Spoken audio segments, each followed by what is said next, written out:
Assalamualaikum warahmatullahi wabarakatuh. Alhamdulillah wassalatu wassalamu ala rasulillah. Amma ba'du. Yang kami hormati Mudirul Ma'had Riyadul Jannah Sayyid Alawi bin Ali Al-Habsyi, dan juga yang kami hormati narasumber kita Kiai Haji Muhibbul Aman Ali, dan juga segenap hadirin pada malam hari ini. Alhamdulillah kita bisa hadir di sesi ketiga ini, yaitu sesi terakhir yang mengupas tuntas masalah wakaf, yaitu ini yang puncak atau terakhir, yang mana insyaallah beliau akan mengupas sisanya, dalam artian semua yang terkait dengan wakaf yang belum dijelaskan akan dijelaskan pada sesi ini, yaitu seperti meliputi tentang gaji baru tadi yang sempat disinggung, juga yang berkaitan tentang madrasah, pondok, dan juga merawat fasilitas dan yang lainnya, yang insyaallah semuanya akan dibahas di pertemuan kali ini. Karena bagaimanapun wakaf ini termasuk agama di babil muamalah, termasuk salah satu bab muamalah yang sangat sulit, yang insyaallah setelah mengikuti daurah ini kita akan memahami wakaf insyaallah. Ya, untuk lebih jelasnya di sesi ini mari kita simak bersama penjelasan dan presentasi dari Kiai Haji Muhibbul Aman Ali tentang masalah wakaf ini. Fa'alaihi falyatafaddal mashkura.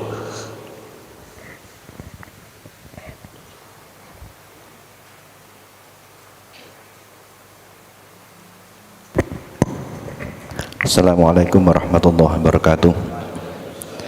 Bismillah, alhamdulillah, wassalatu wassalamu ala rasulillah sayyidina maulana Muhammad ibn Abdillah wa ala alihi wa sahbihi mawala wa la hawla la quwata illa billah.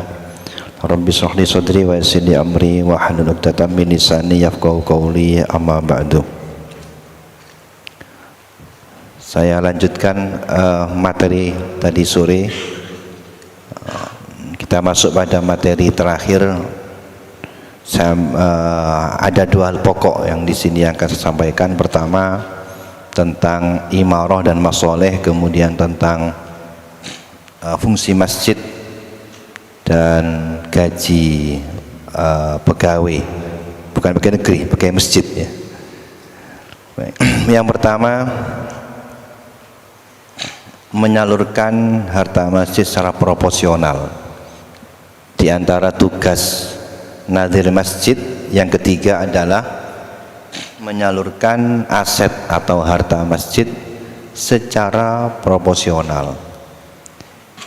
Yang dimasukkan di sini, pertama, Nadir dituntut untuk menggunakan harta masjid dengan prinsip al-aham fal-aham, al-aslah fal-aslah. Tadi sudah kita bahas bahwa tasarrufnya Nadir di dalam menggunakan harta masjid harus berpegang pada prinsip maslahat. Kullu mutasarrifin 'anil ghair manutun bil maslahat. Maslahat yang kembali kepada masjid atau yang sepadannya, masjid, pondok, madrasah, dan lain-lainnya sama. Oleh karena itu, di sini Nadir harus memiliki hak ra'yu, mengambil kebijakan. Sekira ada beberapa yang harus dibelanjakan, maka sementara kebutuhan dana itu tidak mencukupi, maka di sini Nadir harus mempertimbangkan mana al-aham fal-aham, al-aslah fal-aslah. Misalnya ada dua kebutuhan, antara membeli lampu, kipas angin, atau membeli karpet. Uangnya tidak cukup untuk keduanya. Maka di sini Nadir harus mengambil mana yang paling butuhkan. Nah, di sini kemudian perlunya adanya pembantu Nadir. Maka Nadir itu sebaiknya jangan satu orang, tapi ada dibantu beberapa, ada wakil ketua dan sebagainya, untuk kemudian dirapatkan mana kira-kira yang paling mendesak, lalu ketua mengambil kebijakan yang mana dan itu dilanjutkan. Artinya tidak boleh ngawur, tidak boleh atas dasar kepentingan pribadi.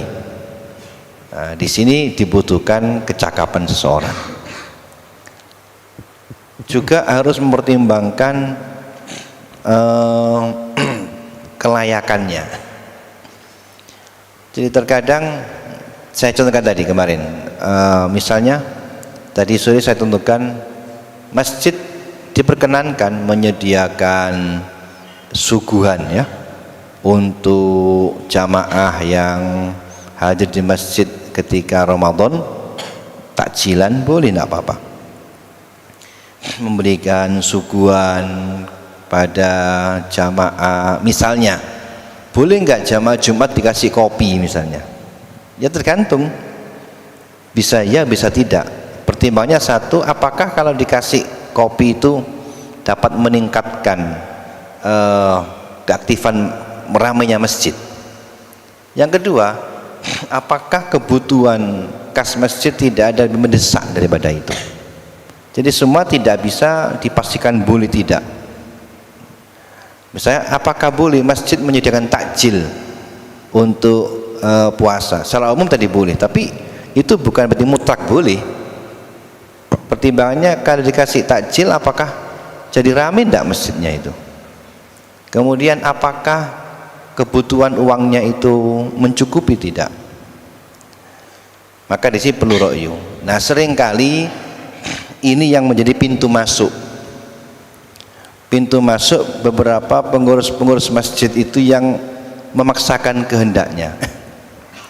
Seminggu yang lalu saya ada pertanyaan, ada yang tanya dari Tulungagung. Ustadz, ini kan mau Idul Adha. Gimana kalau menyembelih kurban itu di halaman masjid, milik masjid atau ke masjid? Karena Ustadz pertimbangannya itu supaya ramai jamaahnya. Disamakan ada dalam fatwa al-masyhur dalam Buyatul Mustarsyidin, itu ada fatwa tentang masjid memberikan suguhan kopi kepada anggotanya, kepada jamaah yang hadir. Itu jawabannya kalau memang ada maslahat pada masjid, sekiranya menjadi ramai masjid maka boleh. Ini kan kalau ada kurban kan jadi ramai masjidnya. Ya saya jawab, apa hubungannya kurban dengan ramainya masjid? Ya kalau ramai waktu bagi kurbannya ramai memang, tapi kalau jamaahnya apa kemudian kasih kurban kemudian yang kurban jadi tambah giat ke masjid? Apa begitu? Enggak, iya Ustaz gini. Ya jawaban saya begini, istafti kolbak. Jadi agak susah. Maka saya sering mengatakan, oleh karena itu di PCNU Pasuruan kita sudah mengambil LTMNU Pasuruan menyerukan pada masjid sudah tutup, sudah jangan, karena ini rawan. Maka kita sarankan sudah tidak usah menggunakan masjid, nggak usah buat acara-acara peringatan hari besar Islam dengan menggunakan bekas masjid ya, karena seringkali mereka dibuat kesempatan ini kan untuk supaya ramai masjidnya. Ya agak susah, kita kan tidak bisa menentukan, tidak jawaban normatif ya. Kalau memang bikin ramai boleh, tapi sekarang persoalannya apakah betul yang dikeluarkan dengan yang akan diterima setimpal? Biaya menggunakan uang kas masjid untuk acara peringatan hari besar Isra Mi'raj dan lainnya setimpal enggak dengan keramaian masjid itu? Dan kemudian apakah uang itu memang tidak ada yang mendesak lagi, tidak ada keperluan mendesak?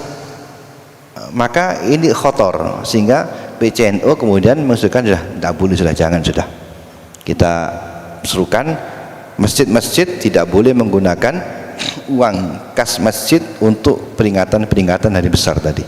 Karena ini rokyu tadi itu memang menjadi bisa dipermainkan ya, dalam tanda kutip.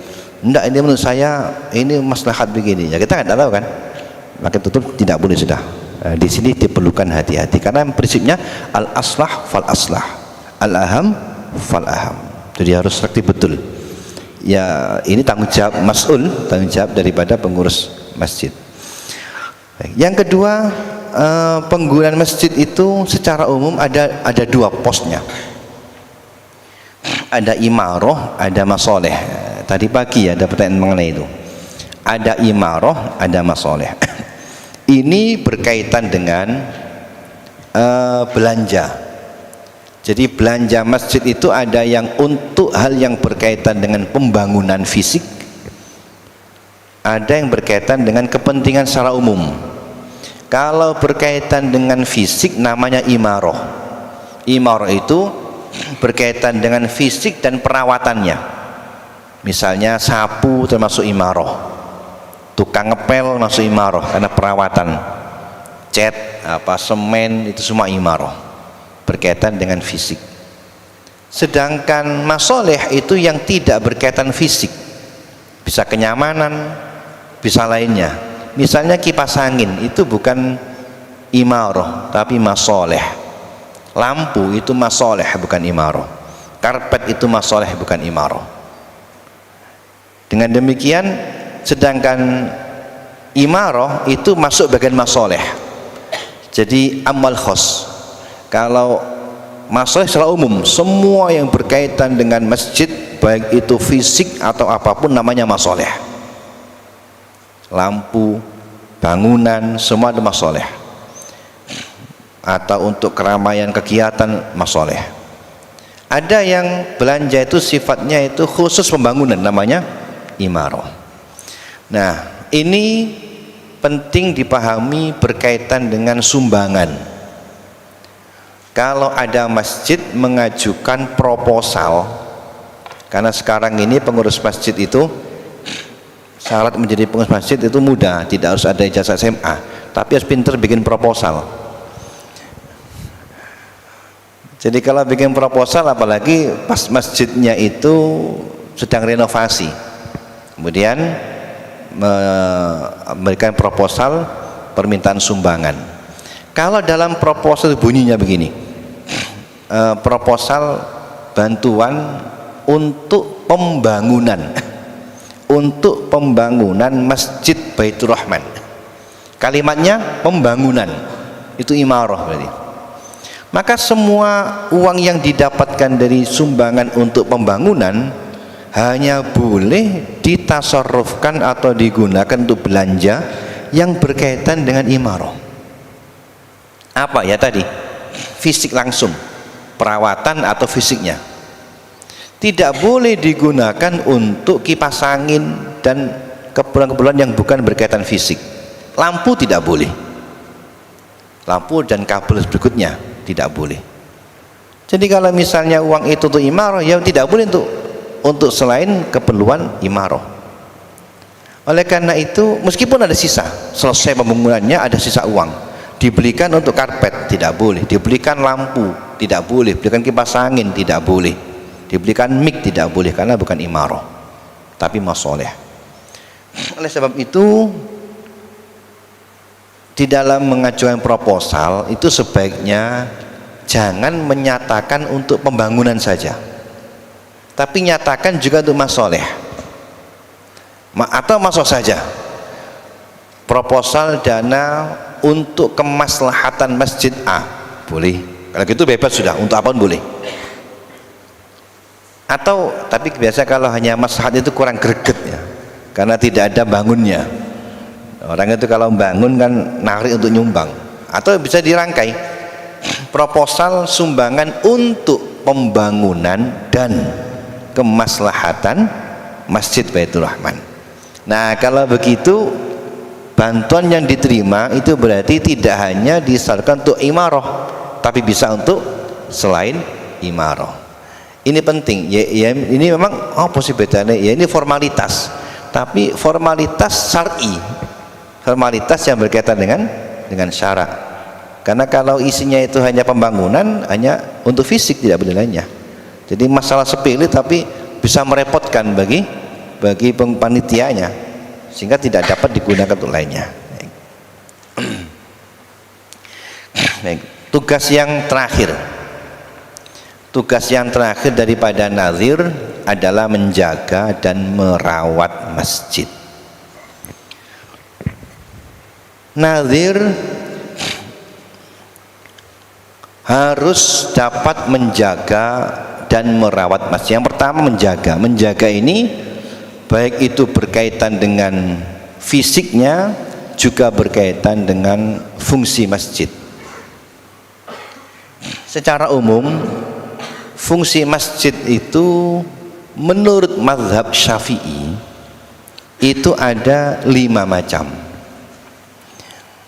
Yang pertama, masjid itu fungsinya tempat sholat, itu yang paling utama. Tentu masjid sebagai tempat sholat itu pasti, karena memang itu tujuan utama masjid dan yang paling pokok.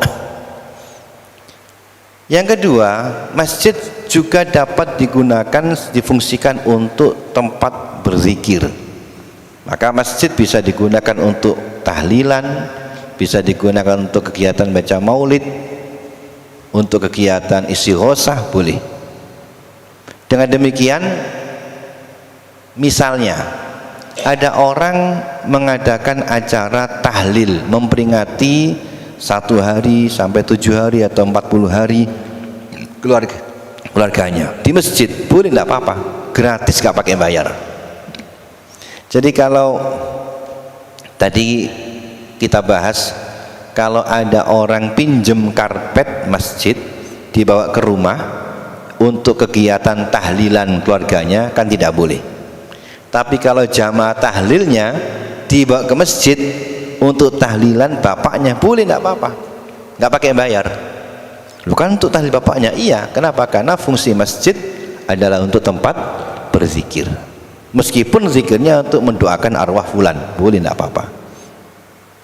Jadi tidak boleh lantas pengurus masjid narik, kamu bikin tahlil di masjid ya, bayar.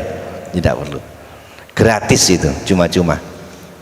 Tetapi kegiatan-kegiatan di luar sholat itu syaratnya harus tidak mengganggu fungsi utama. Kalau kegiatan istighosah sampai meliburkan jamaah, ya tidak boleh. Jadi yang paling penting adalah sholat. Adapun lainnya boleh. Yang ketiga, untuk majelis ilmu, boleh. Jadi masjid digunakan untuk majelis ilmu, halaqah, ngaji, bukan madrasah ya, masjid yang beda. Artinya tempat masjid itu digunakan sebagai tempat untuk kegiatan belajar agama, baik itu TPQ, Quran atau ilmu syar'i yang lainnya, boleh, tidak apa-apa. Namun yang dimaksudkan di sini yang pertama, bukan menjadikan masjid menjadi madrasah, itu tidak boleh. Begini, kalau ada madrasah ngampung di masjid untuk tempat kegiatan belajar mengajar, boleh.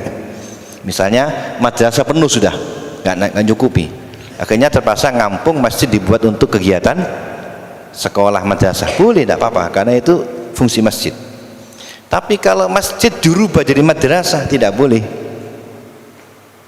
Jadi beda, ada madrasah ngampung masjid, ada masjid dirubah menjadi madrasah. Lu kan ternyata kan masjid boleh itu, iya, itu maknanya masjid digunakan sebagai tempat kegiatan belajar agama, bukan dirubah menjadi madrasah. Tapi kalau dirubah menjadi madrasah tidak boleh.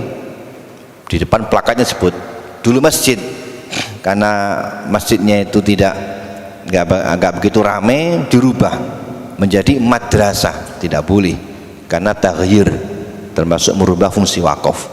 Tetapi kalau madrasah ngampung kegiatan masjid, boleh, tidak apa-apa. Atau TPQ, kalau masjid dibuat untuk kegiatan belajar TPQ anak-anak kecil, boleh. Tapi tidak boleh dibuat gedung TPQ, itu beda. Jadi masjid gedung TPQ-nya sudah penuh, akhirnya kegiatannya ditaruh di masjid, boleh, tidak apa-apa. Atau bikin TPQ, kegiatannya ada di masjid, boleh, tidak apa-apa. Tapi bukan dirubah masjidnya gedung TPQ, tidak boleh kalau begitu. Itu bedanya. Hanya saja Kalau dana uang masjid digunakan untuk membangun gedung TPQ, di sebelahnya masjid tidak boleh. Ini sering di Pasuruan sering terjadi begini. Ada masjid, kemudian ada lahan sebelahnya, lahan kosong. Lahan ini milik masjid. Kemudian karena tidak ada madrasah di situ, akhirnya bikin madrasah di lahan miliknya masjid, lahan milik masjid. Tadi kita bahas kan, dibangun madrasah atau TPQ. Bagaimana hukum? Tidak boleh, karena tadi kan saya sampaikan, lahan milik masjid atau wakaf masjid harus digunakan untuk kepentingan masjid. Kalau dibikin madrasah, ini jihad lain, namanya jihad lain, untuk tujuan yang lainnya yang tidak ada kaitan dengan masjid. Meskipun kegiatan positif, ini kan syiar agama. Tadi kembali lagi, masjid bukan untuk kegiatan syiar secara agama umum, tapi untuk kepentingan masjid. Masjidnya untuk muslimin, masjidnya, tapi asetnya untuk kepentingan ini, tidak boleh untuk lainnya. Nah, di Pasuruan itu banyak terjadi kasus seperti ini, bahkan ada yang bertahun-tahun dan sudah kadung terjadi. Saya 2 atau 3 kali ya menyelesaikan seperti itu. Ya, kalau saya nyarankan ya tidak apa-apa dilanjutkan, tapi dirubah. Saya 2 kali pernah di daerah kota di Pasuruan itu ada masjid di pinggirnya, madrasah di pinggir masjid. Itu ternyata itu dibangun menggunakan uang kas masjid. Sudah bertahun-tahun, sudah lebih 10 tahun berjalan. Baru pada pengurus yang periode itu merasa tidak tepat, akhirnya minta saya untuk menyelesaikan, diundang pengurus, saya terangkan bagaimana solusinya. Kalau kita bongkar, tidak mungkin kita bongkar kan. Kemudian kalau kita bikin masjid madrasah lain, kesulitan. Bagaimana? Ya gini saja, tetap madrasah di situ, tapi madrasah itu nyewa, karena itu kan aset miliknya masjid, itu aset miliknya masjid. Kemudian digunakan untuk madrasah. Oleh karena itu disewa saja, itu disewakan kepada lembaga pendidikan madrasah ini, tetap di situ, tapi bertahun nyewa, tentu dengan sewa yang wajar, berapa per tahun. Dulu santri-santri di situ gratis, nggak bayar. Saya bilang kalau gitu suruh bayar sekarang, suruh bayar untuk biaya sewa itu, dan sampai sekarang akhirnya dijaga seperti itu. Karena tadi prinsipnya tidak boleh aset masjid digunakan untuk kepentingan selain masjid. Adapun masjidnya digunakan untuk tempat belajar agama boleh. Namun kalau yang belajar itu anak-anak, nanti kita bahas nih, ada syarat tambahan nanti. Kalau anak-anak tentu harus dapat menjaga kebersihannya, tidak boleh mengotori masjid. Jadi harus bisa mengontrol, tidak boleh mengotori masjid, kemudian jangan sampai rame-rame di masjid dan sebagainya. Nah, kita bahas pada berikutnya. Yang keempat adalah akad nikah. Nah, akad nikah ini menurut mazhab Syafi'i boleh disunatkan di masjid, malah hari Jumat di masjid menghadap kiblat, itu sunatnya. Oleh karena itu kalau mengadakan walimah akad nikah di masjid itu tidak pakai bayar, gratis, tidak apa-apa. Ustadz katanya kan masjid tidak boleh digunakan untuk kepentingan masjid, ini kan pribadi akad nikah. Iya, tapi akad nikah itu memang sunat di masjid, berarti termasuk bagian daripada fungsi masjid. Tapi ini akad nikahnya, bukan resepsinya ya. Maksudnya jangan di masjid, maksudnya akad nikahnya. Ya sekedar akad nikah selesai sudah, itu sunat di masjid, sampai doa-doanya selesai, sunat di masjid. Tapi resepsinya jangan di masjid, resepsinya tidak boleh. Gimana kalau masjid disewakan resepsi? Tidak boleh, sama sekali tidak boleh kalau masjid. Kalau aset milik masjid boleh. Jadi ada masjid, ada aset miliknya masjid. Kalau aset milik masjid boleh disewakan, tapi kalau masjid tidak boleh disewakan. Berikutnya yang kelima adalah tempat sholat jenazah indah Syafi'i, itu sunat. Oleh karena itu kalau meletakkan jenazah di masjid untuk disolati di masjid tidak perlu pakai bayar menurut mazhab Syafi'i. Adapun selain ini maka bukan fungsi masjid dan tidak boleh. Masjid dibuat untuk posyandu misalnya tidak boleh. Masjid digunakan untuk tempat kegiatan ibu PKK juga tidak boleh. Hanya untuk ini, tidak boleh untuk lainnya. Tapi yang diantara tadi yang paling pokok adalah untuk kegiatan sholat. Gimana kalau sholat bareng dengan kegiatan lainnya? Misalnya begini, misalnya ada pengajian, ini masjidnya.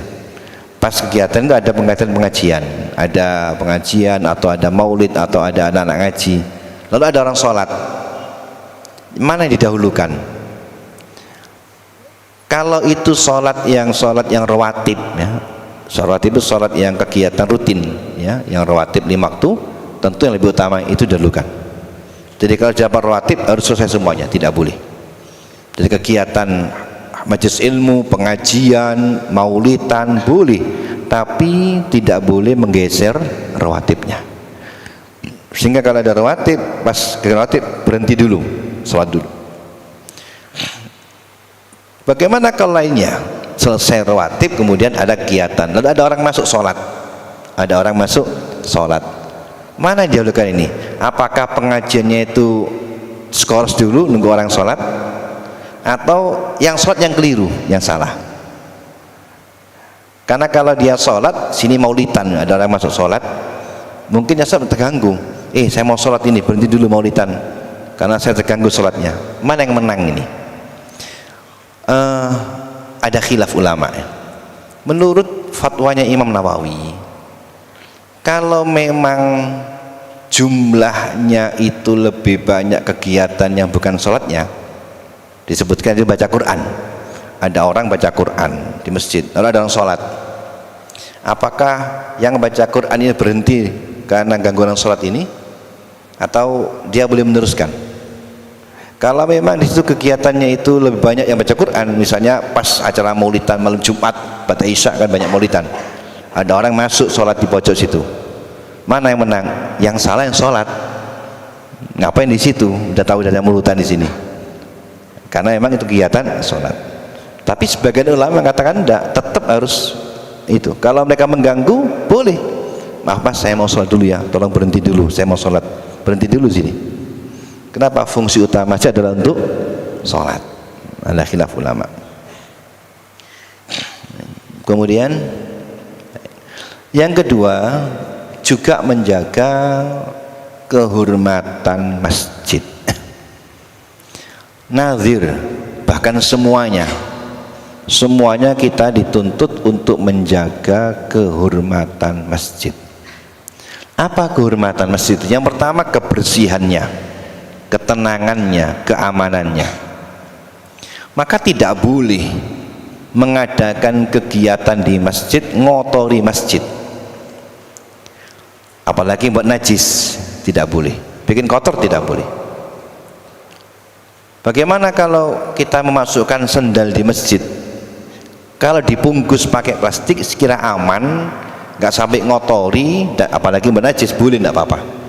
Jadi kalau ditaruh luar bisa hilang kan sandalnya kan, taruh dalam, dibawa sampai ke dalam, asal dibungkus kresek aman, boleh, nggak apa-apa, meskipun najis nggak apa-apa.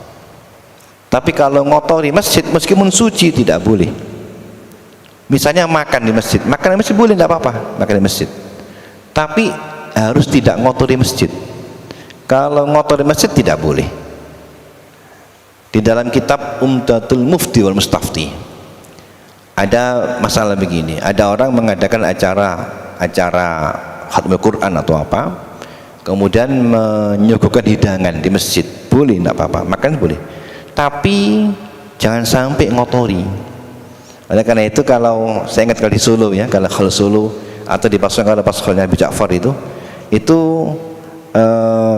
dikasih lemek plastik dulu, plastik, kemudian taruh nampan. Itu betul, begitu seharusnya. Kenapa? Supaya tumpahnya itu tidak ke masjid.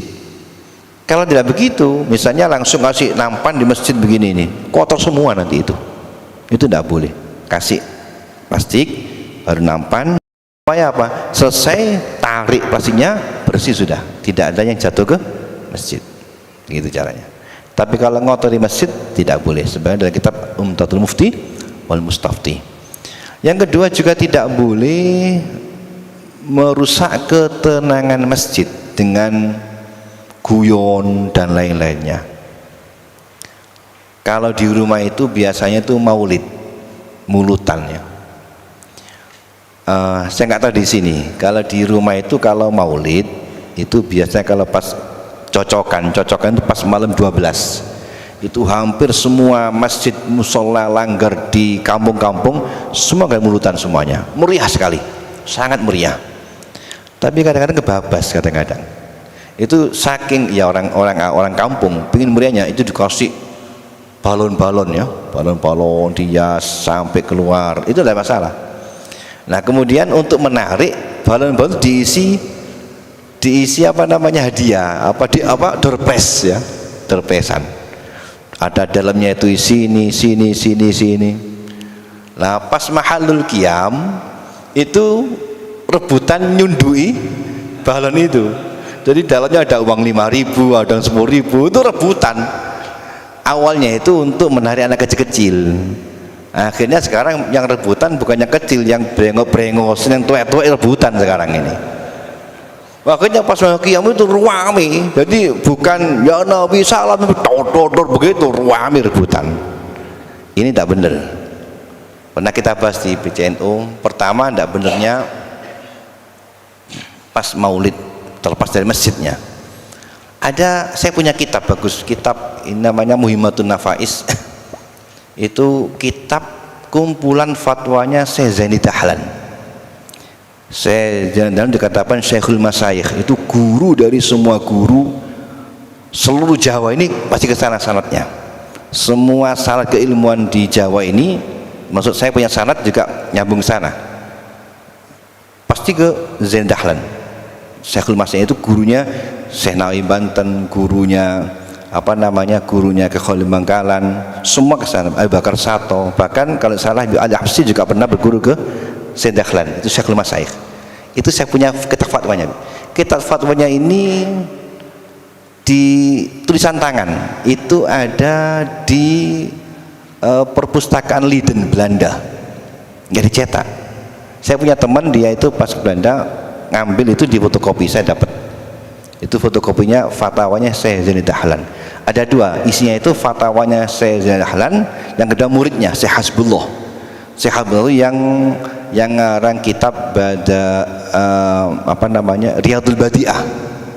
Riyadul Badi'ah itu Syekh Hasbullah, orang Jawa, itu muridnya, itu fatwanya. Di antara fatwanya ada pertanyaan begini, ada pertanyaan. Saya curiga dari Jawa, ada begini. Bagaimana hukumnya membaca maulid seperti maulid Barzanji, ya kan di sini, maulid Tiba, kemudian jamaahnya itu rame-rame. Yang pertama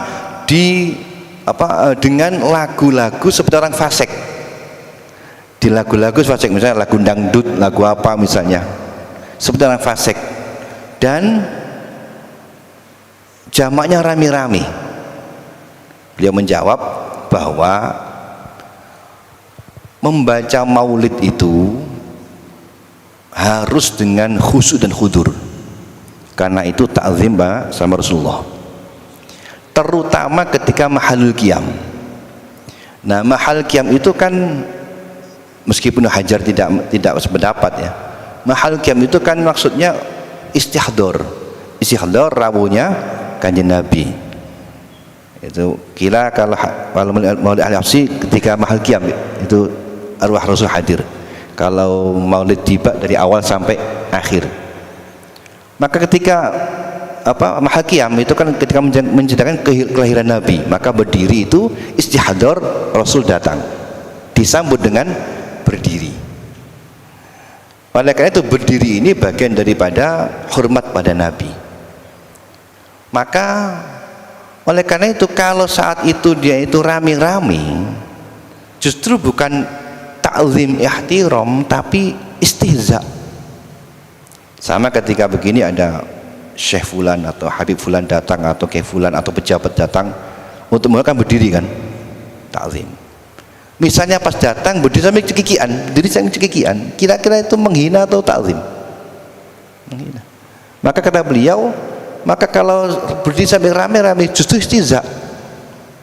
Ini persis seperti yang saya temukan dalam kitab Tahdzibul Furuq. Ada karangannya Syekh Muhammad Ali Al-Maliki di pinggirnya kitab Al-Furuqnya Al-Qarafi. Itu ada pembahasan begini, bagaimana hukumnya ketika maulid Nabi dibacakan pas mahal qiyam dia duduk, tidak berdiri. Kalau fatwanya Ibnu Hajar di dalam kitab fatwa hadisnya kan bid'ah berdiri ya, tapi ternyata dari riwayat Ibnu Hajar itu ketika diundang ke Yaman beliau hadir malah berdiri, sehingga disebutkan zakal qaul wa hadzal amal wa zakal qaul. Tapi kalau di dalam fatwa di dalam kitab Tahdzib Tahdzib Furuq itu, kalau pas mahal qiyam dia tidak berdiri tanpa ada uzur, justru bisa menjadi murtad. Kenapa? Kalau dia tidak berdiri dalam hati karena meremehkan Rasul, karena kan menjadikan simbol ta'zim kepada Rasulullah. Dia kayak opo ngatek Nabi, itu berarti dia ada meremehkan Rasul, maka murtad. Jadi tidak ikut berdiri pada saat maulid itu bukan hal yang remeh sebenarnya, itu hati-hati karena berkaitan dengan perasaan.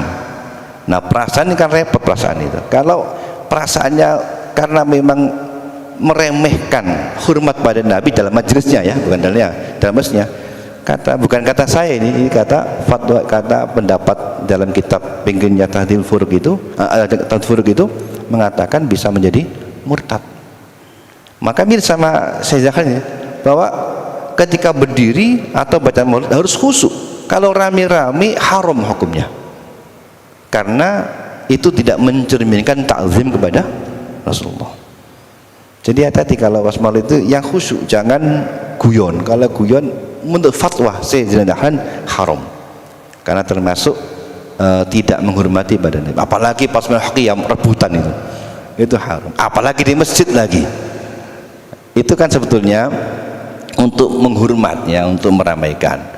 Nah, kalau saya sarankan begini, ya apalah pakai balon, tapi di luar saja, di luar, terus kemudian biarkan anak-anak kecil saja, yang di dalam tetap ikut bacaan maulid. Kalau memberantas semua tidak mungkin sudah, karena di Pasuruan itu ada tradisi yang sangat kuat. Kalau sudah mulutan itu sudah entek-entekan sudah. Hampir sangat meriah sekali, dan berbagai macam hiasan meriah sekali. Di kampung saya itu kalau pas maulid itu 3 kali saya.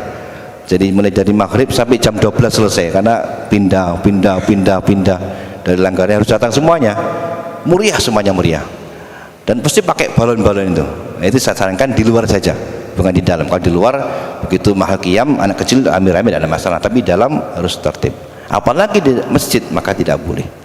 Maka guyon di masjid itu haram karena merusak kepada kehormatan masjid.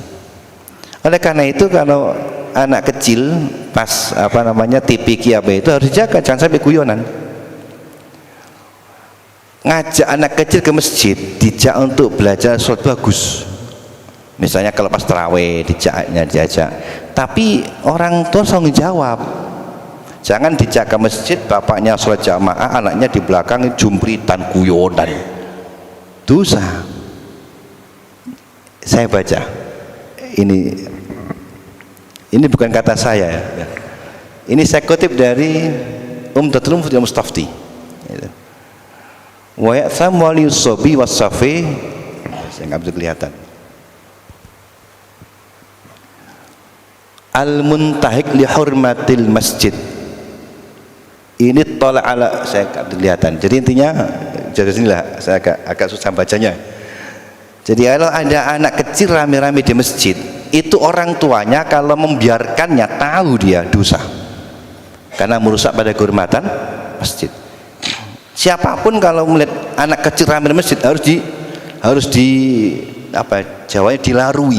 Di sini jangan rame. Kalau didiamkan ikut berdosa. Karena itu bagian daripada intihaku hurmatil masjid. Insyaallah ka'aktsari sibyanil asr. Ya kayak sekarang ini sudah anak kecil-kecil rame-rame itu tidak boleh. Nah, yang menarik ada di kitab ini, saya punya kitab namanya Bughyatun Nasyid fi Ahkam Masajid yang ditulis oleh Habib Abdullah bin Husain al-Bilfaqih, termasuk Abadilah Sab'ah.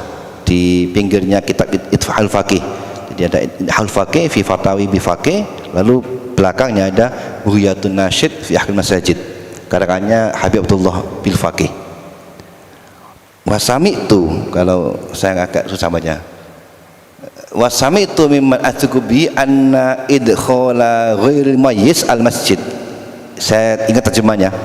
Jadi kalau aku mendengar ada orang dapat aku percaya. Tentu kalau beliau percaya, masa tidak percaya. Ini beliau ini wali kutub min abadilah sab'ah. Aku mendengar orang yang percaya bahwa memasukkan anak kecil yang masih belum tamyiz ke masjid tanpa ada darurat, bukan karena untuk ngajak ibadah atau nusuk ada darurat, itu menyebabkan yukosir umrohu. Tidak tahu begitulah. Yang ngomong ini bukan orang sembarangan ini wali kutubnya. Yukosir umrohu. Jadi kalau bisa anak kecil jangan diajak masjid. Khawatir merusak. Ada hadis riwayat Ibnu Majah. Seingat saya Ibnu Majah di kitab saya punya kitab Talkhisu Ahkam Masajid, karangannya Ibn Abi Syarif. Ini dhaif hadisnya, tapi ini kitab dhaif yang dapat diamalkan. Janibu masajidakum sibyanakum wa majaninakum. Rasul mengatakan jauhkan dari masjid kamu anak-anak kecil dan orang-orang gila. Dalam kitab itu disebutkan kenapa? Karena anak kecil itu sulit menjaga kehormatannya, rame-rame, apalagi itu nanti bisa ngompol macam-macam, jangan. Nah, biasanya kalau kita bepergian ngajak anak kecil ya, kalau sekira anaknya nggak diajak masuk masjid, jangan masuk. Kalau nggak bisa nggak apa-apalah, kita masukkan ke terasnya, tapi dijaga, jangan sampai rame-rame atau bikin kotor masjid. Jadi dilema. Dalam satu sisi kita dituntut mengajak mereka ke masjid, tapi harus tanggung jawab. Sekian sudah tamyiz, kalau belum tamyiz jangan. Karena ada afat yukosir umrohu. Tapi kalau tamyiz boleh kita ajak, tapi kita awasi. Kalau rame harus kita ingatkan, atau kalau perlu suruh keluar sudah, supaya tidak merusak pada kehormatan masjid. Berikutnya adalah keamanan masjid. Pengurus masjid harus menjaga keamanan masjid.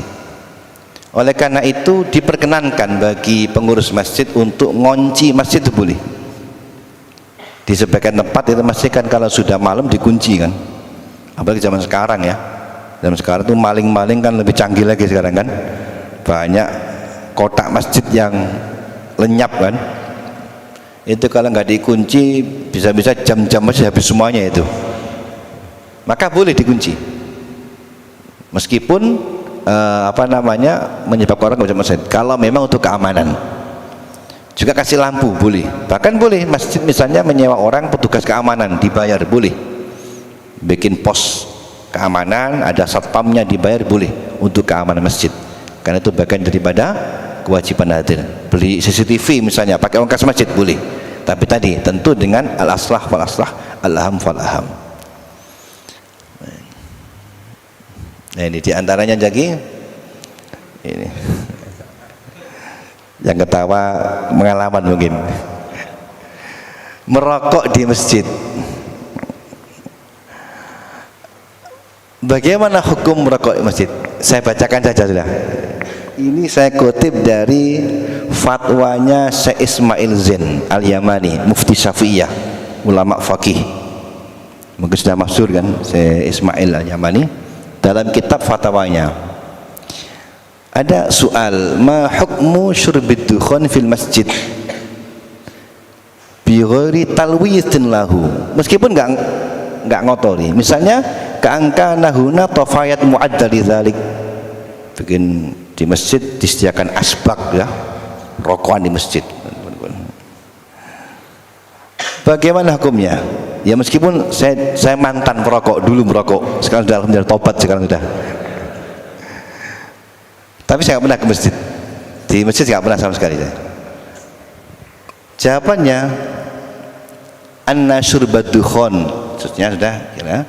Amma idza kana fil masjid kama dzukira fi su'al au fi ghairi min majalisil ilmi fahuwa haramun lima fihi min intihaki hurmatil makan. Haram.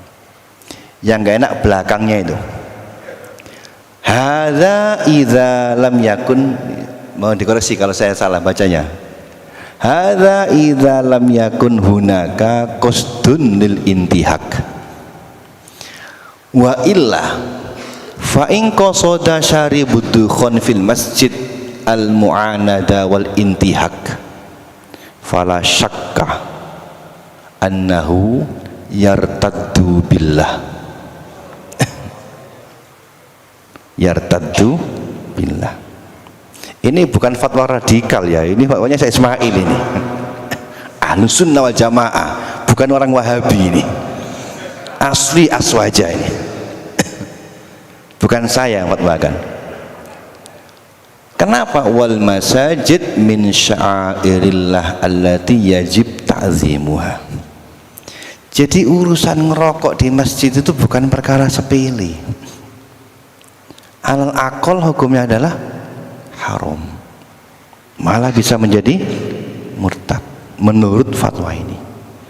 Nah, apa masjid itu? Masjid itu bukan hanya masjid dalamnya, rohaba juga masjid. Karena ada masjid, ada rohaba. Rohaba itu apa? Rohaba itu emper masjid, yaitu bagian masjid sebetulnya rohaba itu. Kalau di sini ini masjid, depannya rohaba ini. Yang itu di luar pintu rohaba, itu rohaba namanya. Duduk-duduk di rohaba, nongkrong sambil gitu. Apalagi ada kopinya lagi. Oh, saya kan nggak di masjid ini, kan nggak di dalam. Masjid bukan hanya di sini, rohaba juga bagian daripada masjid. Menurut fatwa Syekh Ismail hukumnya juga haram. Jadi kalau rokokan di luar saja, jangan di masjid. Di luar saja. Ini menurut fatwanya Syekh Ismail. Kenapa? Karena ini termasuk menjaga kehormatan masjid. Maka penting dikasih tulisan dilarang merokok di, kalau perlu pasang ini fatwa ini. Tulis fatwa ini yang gede itu di luar supaya tahu, terjemahkan. Yang larang ini bukan saya loh, ini yang larang ini. Kalau protes sama beliau, jangan ke saya. Kalau perlu. Baik, ini hal yang hal yang besar, berat ya, tapi seringkali kita abaikan, kita remehkan, padahal ini urusan berat ya. Nah, jadi ini yang berkaitan dengan walhasil pengurus masjid juga siapapun, kalau melihat ada orang rame-rame di masjid, ada kotoran di masjid, ada najis di masjid, wajib untuk membersihkannya, wajib untuk melarang orang-orang ramai di masjid. Yang bertanggung jawab pertama adalah pengurusnya. Kalau pengurus nggak ada, ya orang-orang siapapun yang mengetahui wajib untuk mencegahnya, karena kehormatan masjid menjadi tanggung jawab kita bersama. Bahkan menurut Izzuddin bin Abdus Salam itu boleh menyalakan masjid untuk lil haibah meskipun pada malam hari supaya tidak angker, tapi ya secukupnya.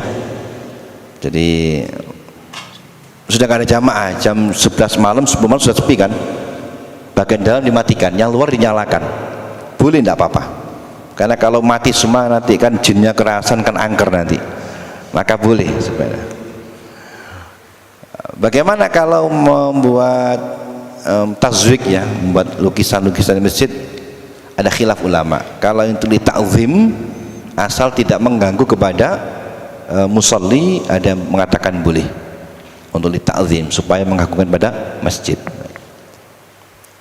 Berikutnya berkaitan dengan bangunan masjid. Pengurus masjid wajib menjaga dan merawat satu fungsi masjid, sudah kita bahas, kehormatan masjid, fungsi masjid. Yang kedua fisik masjid. Fisik masjid.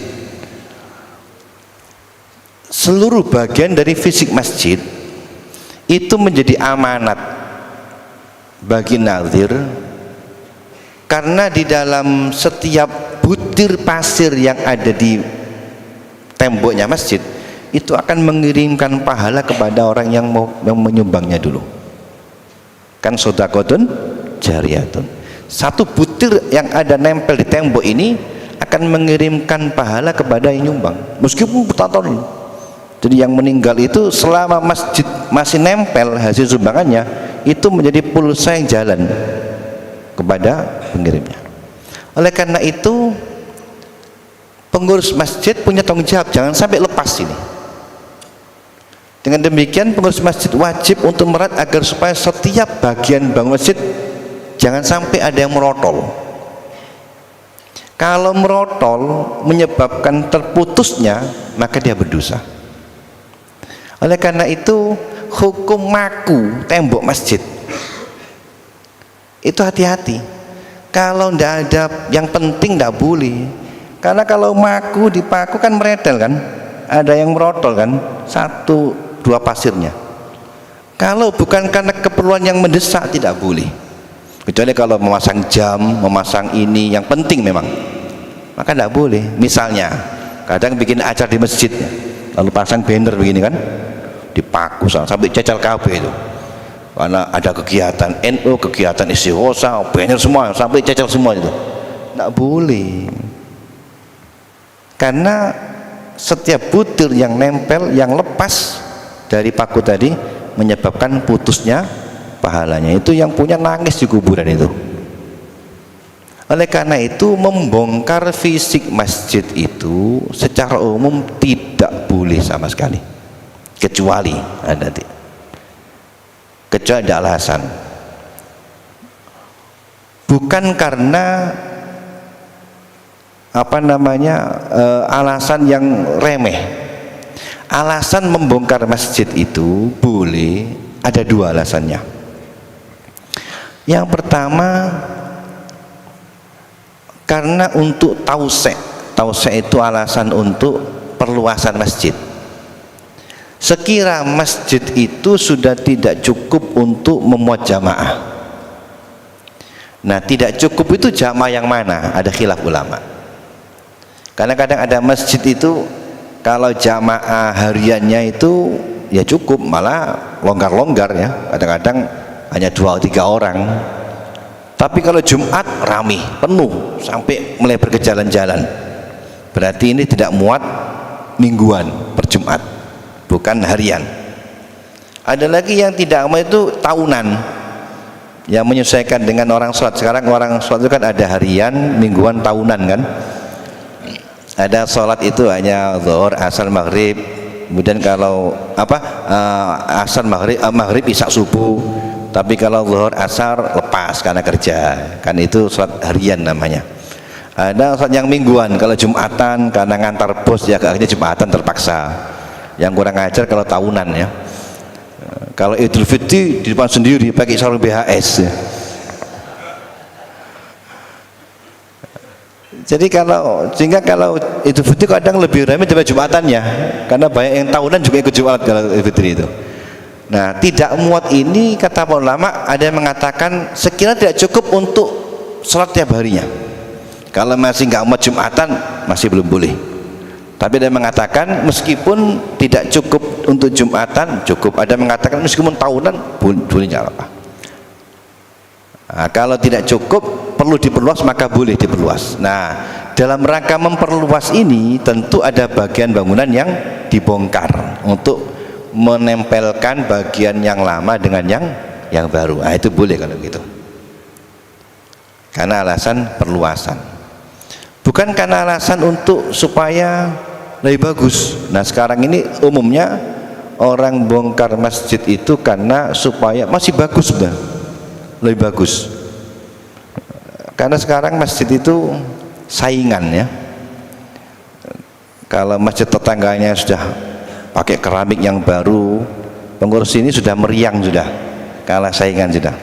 Ini kita ketinggalan zaman ini, harus kita ganti. Akhirnya dirubah, dibongkar, ganti yang baru. Tidak boleh. Karena alasan kedua boleh bongkar itu kalau bangunan lama sudah rapuh, baru boleh.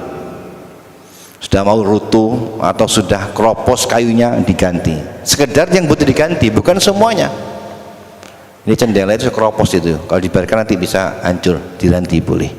Ini genteng ini keropos, ini diganti boleh. Ini lantai ini sudah banyak yang pecah-pecah, ini sudah tidak layak, diganti boleh. Tapi kalau masih bagus, meskipun ketinggalan zaman, diganti tidak boleh. Ini keramik model lama, ini sekarang sudah keluar granit, ini bongkar ganti granit, tidak boleh. Ada hadis begini, la taqumus saah hatta yatabahannas bil masajid. Tidak akan datang hari kiamat sampai orang-orang itu berlomba-lomba megah-megahan masjid. Jadi agar supaya kiamat agak jauh, masjid kita biasa-biasa aja lah, tidak perlu rubah gitu. Kalau kita semua lomba-lomba nanti lebih cepat kiamat nanti. Untuk menghambat kiamat, ya, biarkan masjid-masjid yang lama-lama, yang jelek-jelek, biarkan itu. Kita lestarikan saja supaya tidak segera datang kiamat. Nah sekarang ternyata begitu, maka tidak boleh membongkar masjid. Alasan pertama karena tausik, yang kedua karena bangunannya sudah rapuh, baru boleh dibongkar. Tentu secukupnya, tidak boleh karena rapuh ini dibongkar semuanya, tidak boleh. Bagian yang rapuh dibongkar. Kalau semuanya rapuh ya dibongkar semuanya, tergantung bagaimana. Kalau dulu di rumah saya itu dibongkar total, karena nggak bisa, sebab bangunannya itu di atasnya sudah rapuh, temboknya miring sudah. Temboknya ini miring karena itu bangunan waktu itu bangunnya semennya nggak banyak, bangunnya itu darurat ya, sehingga nggak kuat, sehingga agak miring, agak doyong.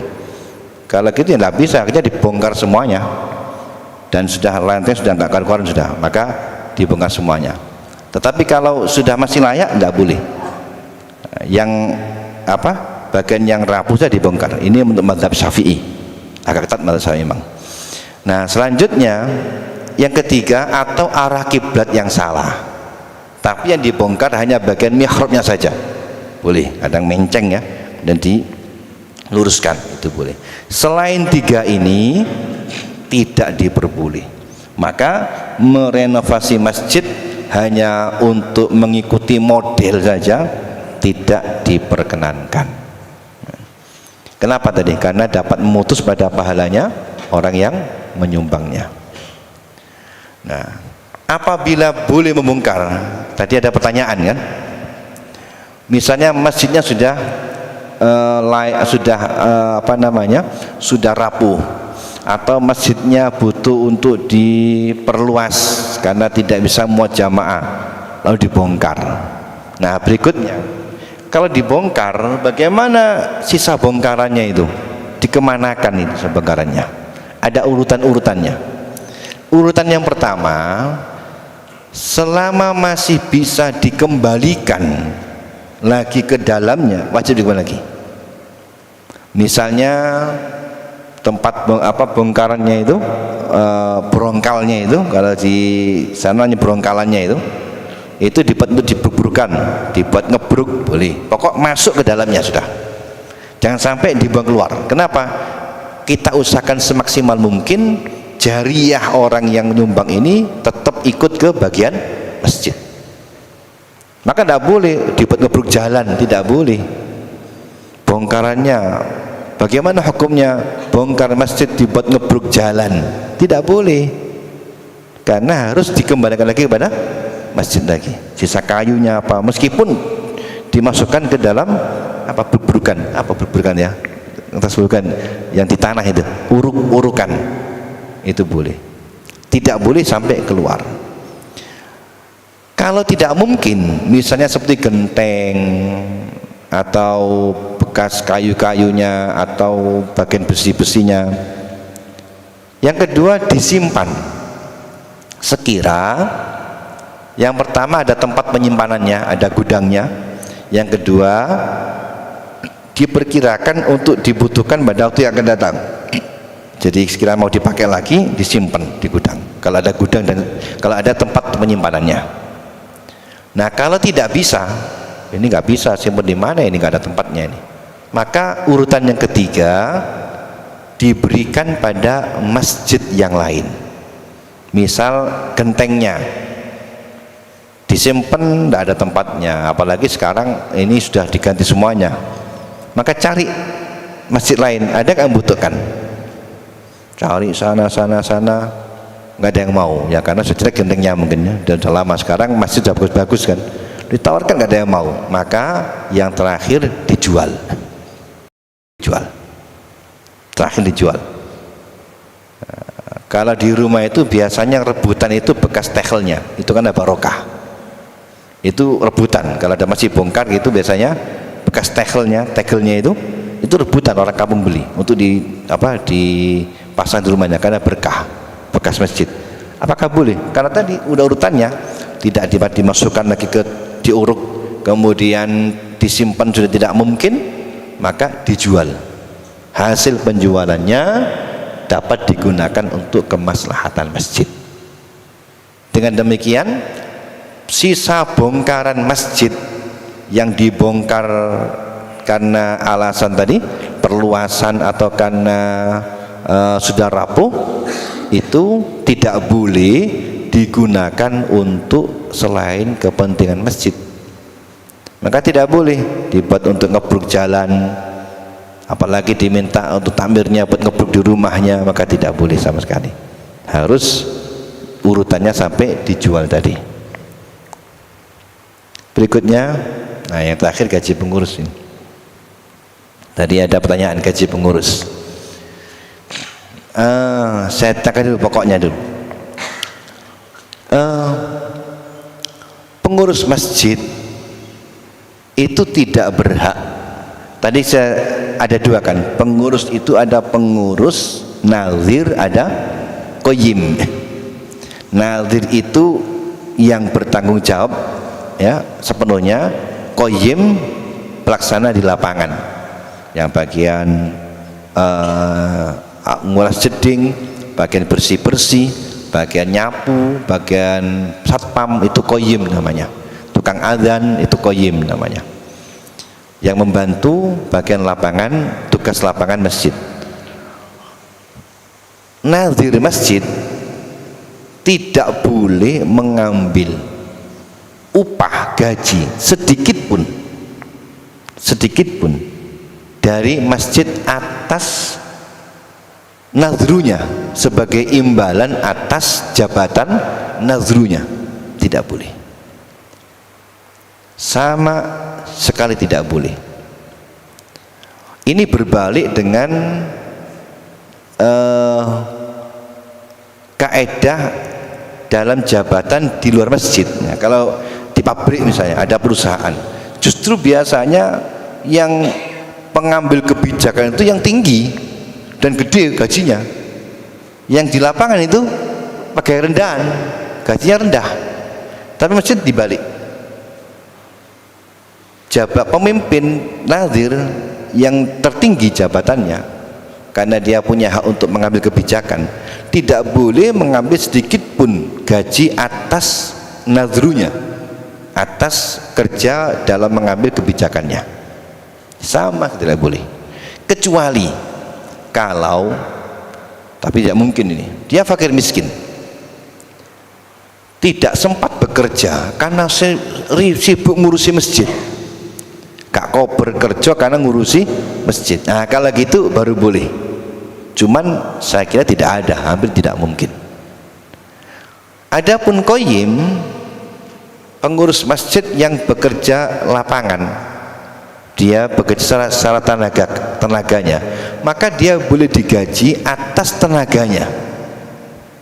Jadi yang digaji bukan karena pikiran tapi tenaganya, tentu dengan gaji yang setimpal. tidak boleh melampaui ujrah misil.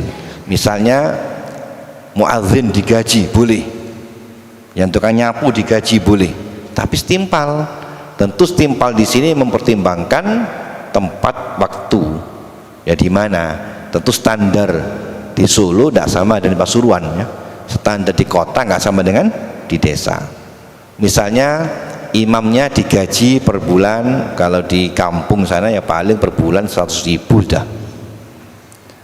Tidak ada gaji imam per bulan 1 juta, itu tidak ada di sana.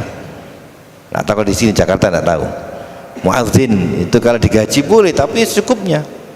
Paling per bulan itu 50, itu pantas sudah. Tapi kalau bulan 1 juta tidak ada. Di sana ya, di kampung ya. Nah, tahu kalau di sini ya tergantung tingkatannya. Tidak boleh karena masjidnya kaya kemudian gaji imamnya per bulan 2 juta misalnya. Ya, saya daftar aja di imam kalau begitu. Karena kaya masjidnya, muadzinnya per bulan 3 juta misalnya. Tidak boleh. Harus sesuai dengan standarnya. Adapun selain itu tidak boleh. Jajaran pengusahaannya yang nadir tidak boleh. Ini saya pernah diundang untuk membenahi manajemen masjid yang kakek duit itu. Itu saya tanya, ada satu pengurus menceritakan sendiri, saya ini biasa digaji dibagi di ropel setahun pas Ramadan. Dia cerita, ini orang ini almarhum, orangnya mengwarok, orang yang warok bagus karyanya. Cerita, nggih nopo niki kula niki ben taun diparingi saking masjid ini. Kalau nggak salah waktu itu per tahun dia dikasih 5 juta. Padahal kula mboten nate napa-napa, nggih paling kadang-kadang melok rapat, tapi dia menjadi jabatan nazir yang tinggi levelnya. Pejabat apa namanya? Pejabat yang bagian pengambil kebijakan. Tapi karena bukan pengurus koyim, bukan pasal lapangan, ya tidak ada kerjanya. Ya kadang rapat setahun 2 kali, 3 kali. Itu gajinya per bulan, per tahun itu 5 juta. Tapi dia warok, nggak mau diambil, rambutan purun. Kalau mikir lah, aku kerja apa aku ikut yang sami ini. Kemudian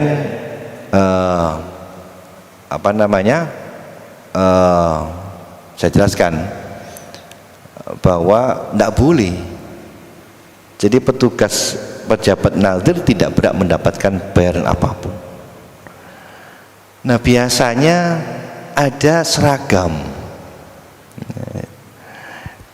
Bahwa di BC Pasuruan itu kita bahas bagaimana kalau bikin seragam.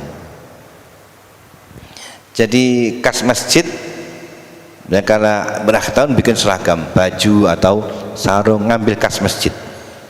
Termasuk yang diberikan adalah pejabat nazirnya, ngambil doang kas masjid.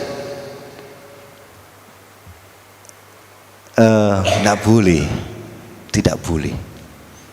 Karena itu nazir itu ada, saya punya kitab Fatah Bafadl. Fatah Bafadl itu Mufti Tarim, Mufti Yaman, Syekh Bafadl, Syekh Abdullah Bafadl, siapa saya lupa, Syekh Abdurrahman Fadl. Saya punya. Tegas dijelaskan di situ. Nazir tidak berhak mendapatkan upah sedikit pun atas nazrunya, atas jabatannya. Nah, seragam itu kan diberikan termasuk bagian daripada upah. Tidak boleh sama sekali. Jadi saya tidak berani. Ini gimana Ustadz kalau ya di sana sudah nggak tahu di Solo ya.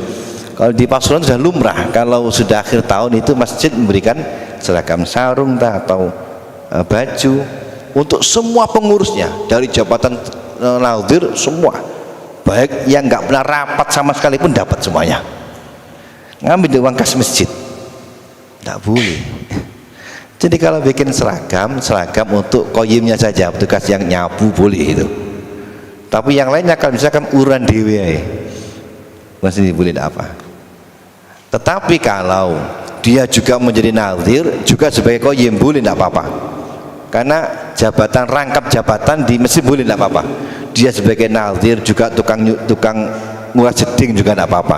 ada yang merangkap, ya nazir, ya bahkan azan, ngimami, kemudian nguras jeding, dirangkap semuanya. Kalau gitu boleh, tidak apa-apa, bukan karena nazrunya tapi karena tenaganya. Kaidahnya begini, memberikan upah kepada pekerja atas dasar tenaganya itu boleh, tapi kalau untuk atas dasar nazrunya tidak boleh. Kenapa begitu? Disebutkan dalam kitab Raudhul Asal Mathalib. Karena begini, karena ketika dia itu sudah sanggup menjadi nazir, maka dia itu sudah punya amanat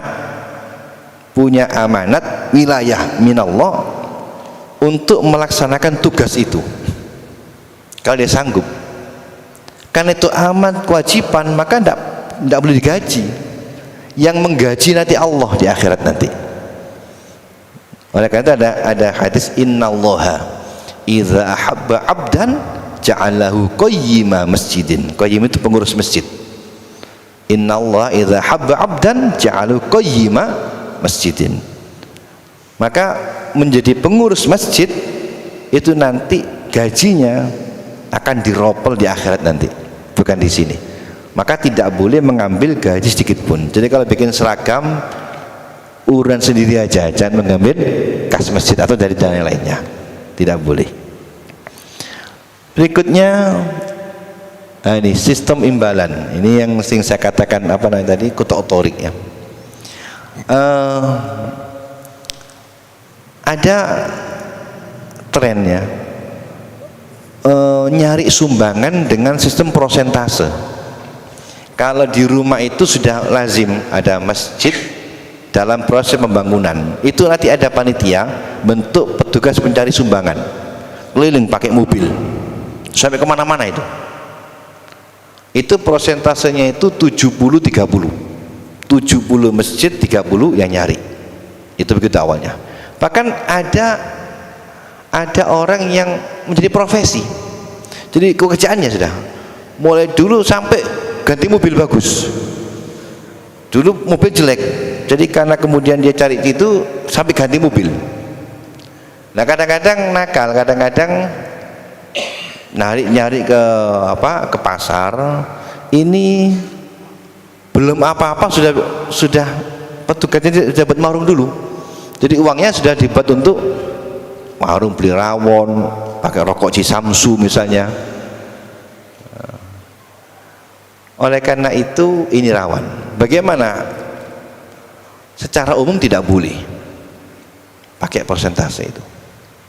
Atau sekali lagi ada tren lagi itu yang penceramah 12 jam itu. Jadi mulai jam pagi bikin ada masjid pembangunan, ada fotonya, kemudian pakai speaker, kemudian duduk pinggir jalan, ini ceramah sudah mulai jam 7 pagi sampai jam 4 sore terus begitu. Itu profesi, itu besar hasilnya. Dulu katanya 70-30, sekarang katanya berubah, kadang-kadang di 30 mesinnya 70 yang nyari.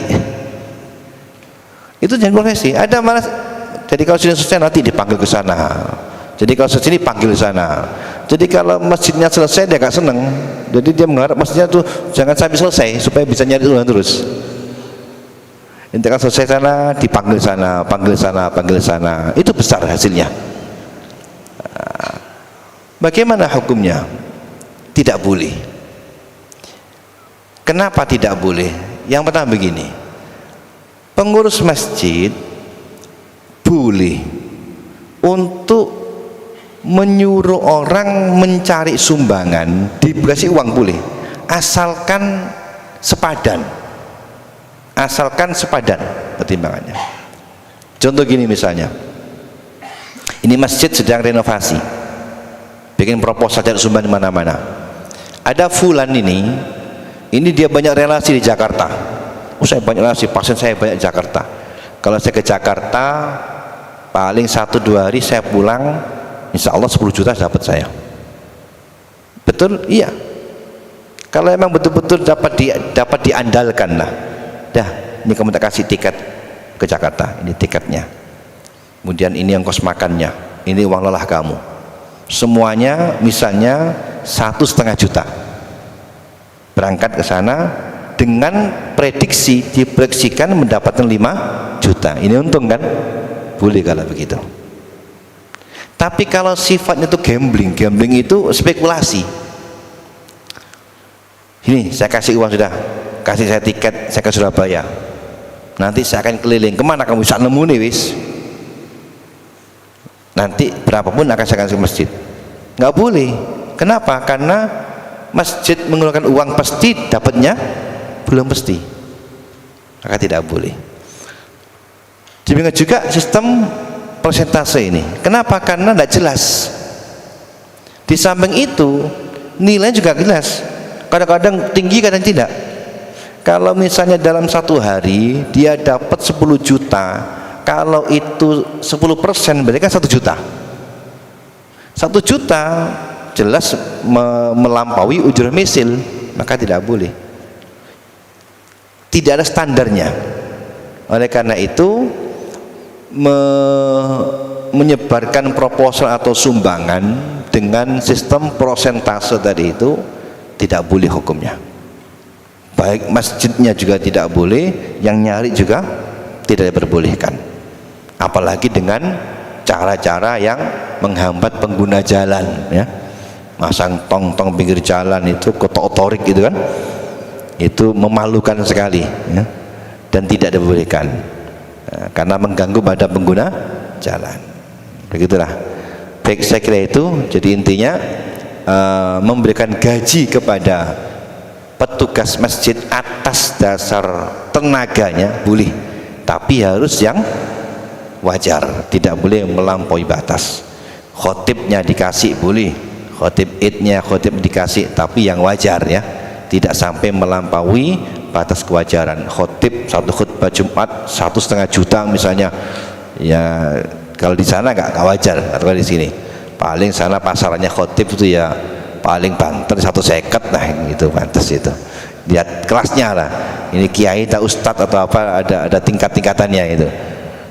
Maka mentoknya lah di kampung itu paling 200.000 sudah, itu paling tinggi sudah kiai besar sudah itu. Tapi kalau melampaui itu tidak boleh. Adapun nazir masjid atas nama nazrunya sedikit pun tidak berhak untuk mendapatkan gaji, sebagaimana difatwakan dalam fatwanya Syekh Abdurrahman Bafadol. Saya kira itu yang bisa saya sampaikan berkaitan dengan tugas dan wewenang, juga gaji pengurus dan nazir masjid. Berikutnya saya serahkan pada moderator.